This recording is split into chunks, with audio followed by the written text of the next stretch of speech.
Ne vous êtes-vous jamais demandé, en regardant le ciel nocturne, d'où tout cela est venu? Quel est le secret de cet immense univers qui nous entoure? Y a-t-il un début unique à tout ce que nous voyons et ressentons?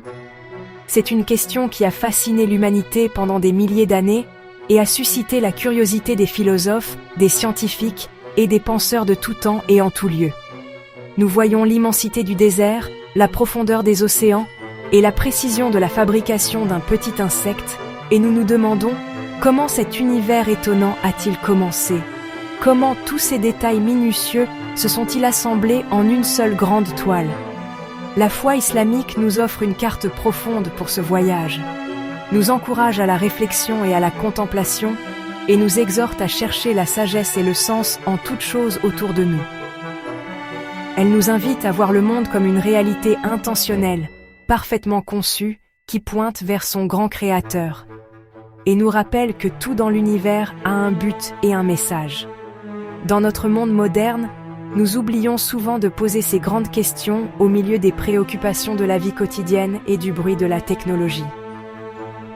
Mais s'arrêter pour réfléchir au début de toute chose, c'est comme redémarrer votre âme.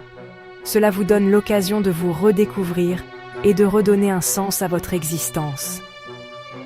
Nous remonterons le temps, éclairés par la lumière du Coran et la sagesse du prophète Muhammad, que la paix soit sur lui, pour explorer l'histoire étonnante de la naissance de l'univers et comment le premier voyage de l'existence a commencé.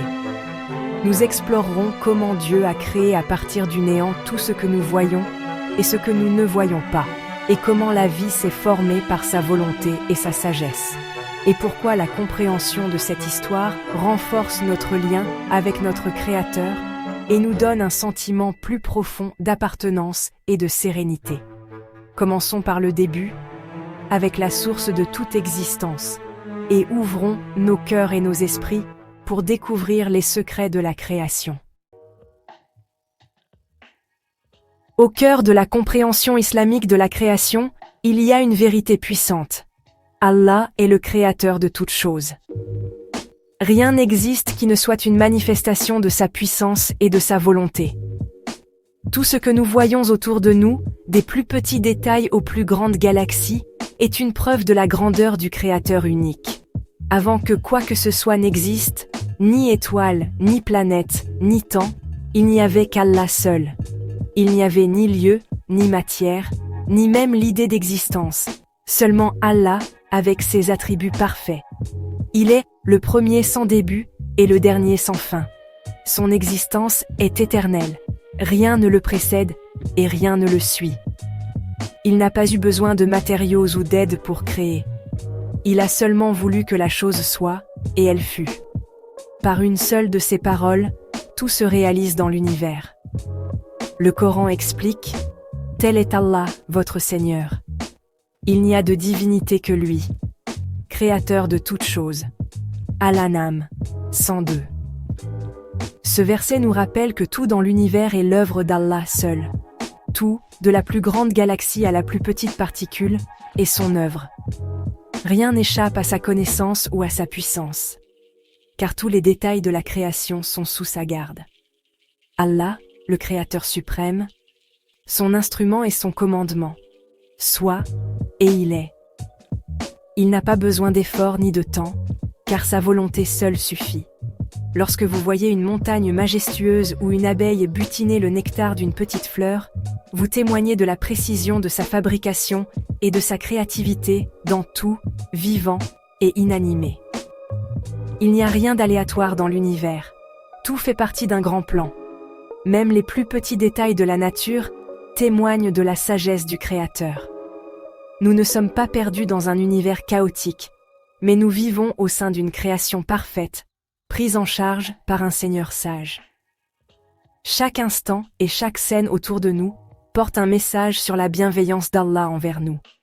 Reconnaître qu'Allah est le seul Créateur est la clé pour comprendre le but de notre existence. Cette foi nous apporte la tranquillité et nous pousse à rechercher la sagesse dans tout ce qui nous entoure. Cela nous fait passer de la simple existence dans le monde à la vie, en tant que serviteur reconnaissant envers celui qui a créé le monde. Chaque moment de gratitude nous rapproche de notre Créateur et donne un sens plus profond à nos vies. Le Coran nous dit qu'Allah a créé les cieux et la terre en 6 jours, ce qui nous invite à la contemplation de la grandeur et de la précision de la création. Cela est mentionné dans sa parole, le Très-Haut. En vérité, votre Seigneur est Allah, qui a créé les cieux et la terre en 6 jours. Al-A'raf 54, pour nous confirmer que la création a suivi un système bien ordonné. La création n'a pas été hâtive ni aléatoire, mais plutôt parfaite et organisée, comme le travail d'un artisan habile ou d'un ingénieur précis dans sa conception. Durant les 2 premiers jours, l'effort a été consacré à la création de la terre et à la formation de ses reliefs et de sa structure de base.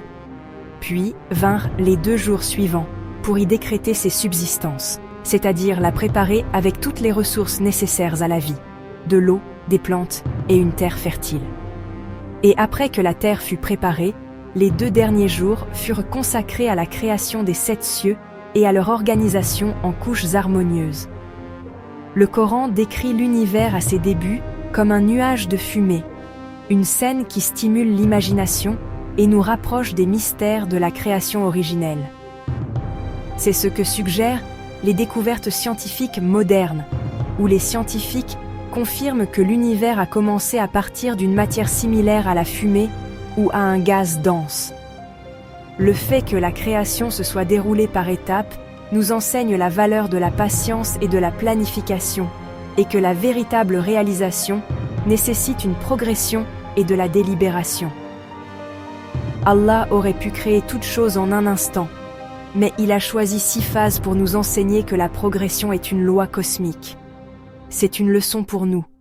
Les grandes choses demandent du temps et des efforts, et la patience et la persévérance sont la clé du succès.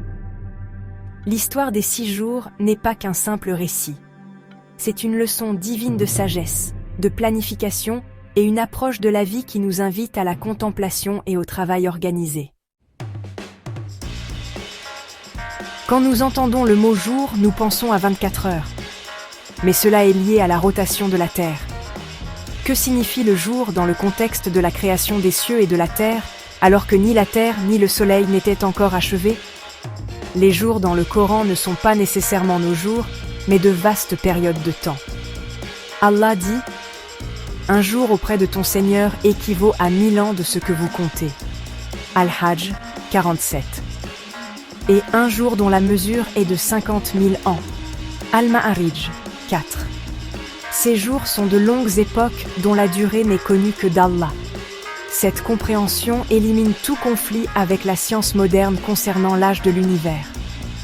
L'utilisation du mot « jour » rend l'événement colossal compréhensible pour nous.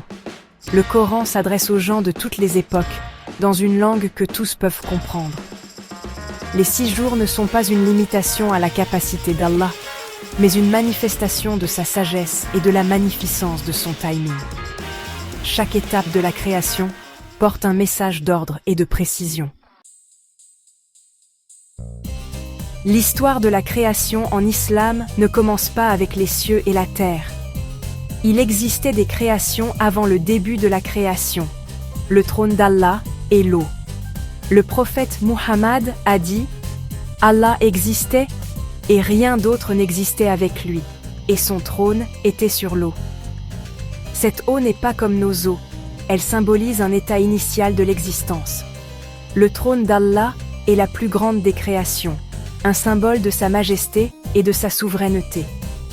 L'univers entier est insignifiant comparé au trône. Contempler cette scène replace notre existence dans sa véritable dimension.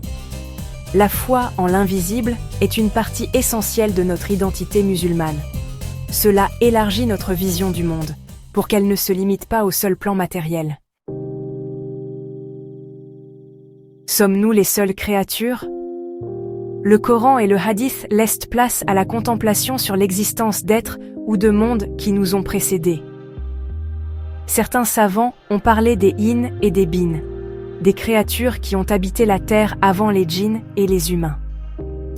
Lorsque les anges ont interrogé Dieu sur l'établissement d'un vicaire sur terre, cela s'est peut-être basé sur une expérience avec des habitants précédents. La capacité de Dieu à créer n'est pas limitée par le temps ou un seul modèle. Notre univers pourrait être un seul chapitre dans le livre sans fin de la création. Cette idée nous encourage à l'humilité intellectuelle et à l'ouverture. Plus la science révèle les secrets du passé, plus cela nous fait prendre conscience de la grandeur de la création de Dieu. Pourquoi est-il important d'apprendre l'histoire de la création? Parce qu'elle renforce notre foi et approfondit notre relation avec Dieu.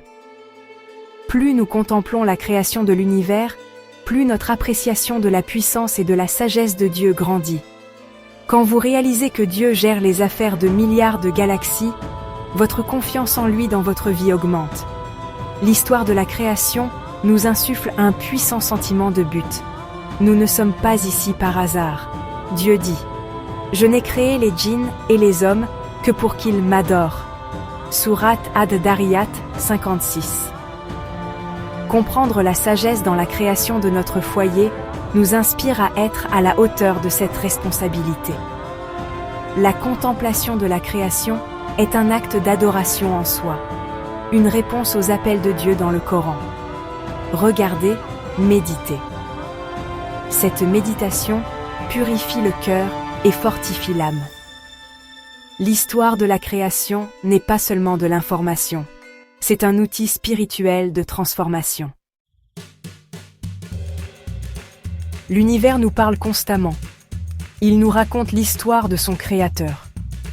Le Coran décrit le monde naturel comme un ensemble d'ayats, des signes qui pointent vers Allah. Être un vrai croyant, c'est voir la signature de l'artiste divin en toutes choses. L'équilibre parfait de notre monde, le cycle de l'eau, l'atmosphère, tout cela n'est pas le fruit du hasard. Le Coran nous invite à la contemplation scientifique et spirituelle. Ne regarde-t-il donc pas? Al-Ghashiyah 17-20. La science en islam est un moyen de lire le livre de l'univers. Plus vous en apprenez sur la biologie ou l'astronomie, plus votre capacité à apprécier les signes d'Allah augmente. En recherchant la connaissance, votre foi devient basée sur une certitude réfléchie et une admiration sincère. Nous sommes revenus ensemble au commencement des temps, explorant l'histoire de la création telle que notre religion nous l'a racontée. Nous avons appris qu'Allah est le seul créateur, et qu'il a bâti l'univers en 6 phases, et que son trône était sur l'eau avant la terre. Nous avons médité sur la possibilité de créatures avant nous, et avons compris comment cette connaissance renforce notre foi. Maintenant, ce voyage se tourne vers toi. Prends l'habitude de lever les yeux et de regarder autour de toi. Ce soir, observe la lune et les étoiles, et demain, contemple un arbre ou une fleur. Ne vois pas ces choses comme de simples objets, mais comme des messages de ton Créateur pour toi. Laisse l'émerveillement nourrir ta curiosité, lis, apprends et explore. Utilise ton intellect pour apprécier la création d'Allah et laisse ton admiration se transformer en gratitude et en adoration. L'histoire de la création n'est pas encore terminée. Tu la vis maintenant. Vis-la avec des yeux et des cœurs ouverts.